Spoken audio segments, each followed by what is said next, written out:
السلام علیکم دوستانو. نن زمونږ ټاپک دی نقل. دوستانو په داستان کې به تاسو ته دا تصویر ښکاري، دغه سړی به تاسو ته ښکاري د ده دا غوږ چې دی دا نه خوږ دی، نه دی ته ګنګوټ ننوتی دی او نه داسې څه بل څه ګن دره د په غوږ کې پروت دی، بلکې دا آیر پلګ دی ته ویلی شي بلوټوت آیر پلګ چې دغه سیس په ذریعه باندې چې دی خلکو نقل کوو او نقل یې په کوم ځای کې کوو. د نقل ځای هم ډېر قیمتي ځای دی. داسې ځای دی دوستانو چې د دغه ځای نه د انسان د تباهۍ سبب جوړیږي. دوستانو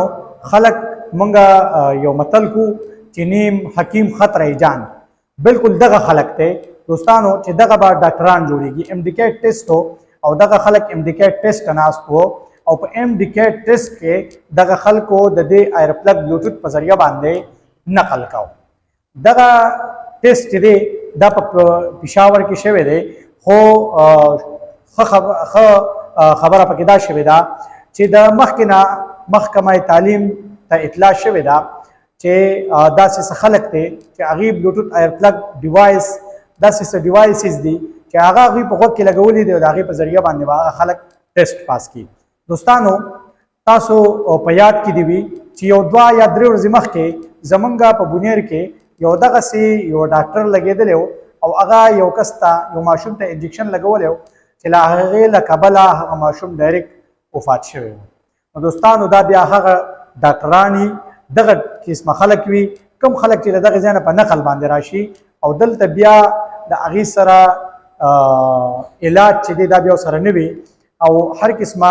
مریض ته چې دی نو یو قسمه ستن ورکوم وي او د هر قسمه بیماری چې دی ځان له اثرات وي، دوی ته اثرات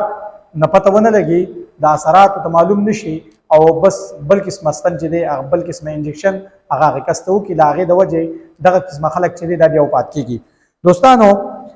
په دغه ټیسټ کې 213 داسې کسان هغه ګرفتار شوي دي چې هغوی دا ډیوایس استعمالاو. د دغه ډیوایس په ذریعه باندې 213 خلک داسې نیولې شوي دي چې هغې نقل کوو. دغسې دوستانو په دغه خلکو باندې انپیرمین کوم کیسز چې دي هغه پې هم جوړ شوي دي، خو زه وایم چې داسې قسمه څیزونه چې دي د دې د مخنیوي وکړی شي او داسې قسمه خلک چې دی هغه دې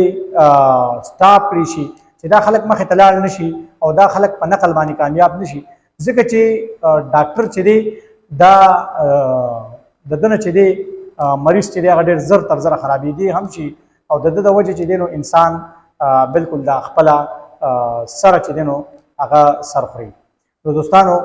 مهرباني کوئ داسې قسمه خلک چې دی د هغې مخنیوی کوئ او داسې قسمه خلک چې دی د هغې باندې اطلاع کوئ چې داسې قسمه خلک نه مخې ته لاړ نه شي او د داسې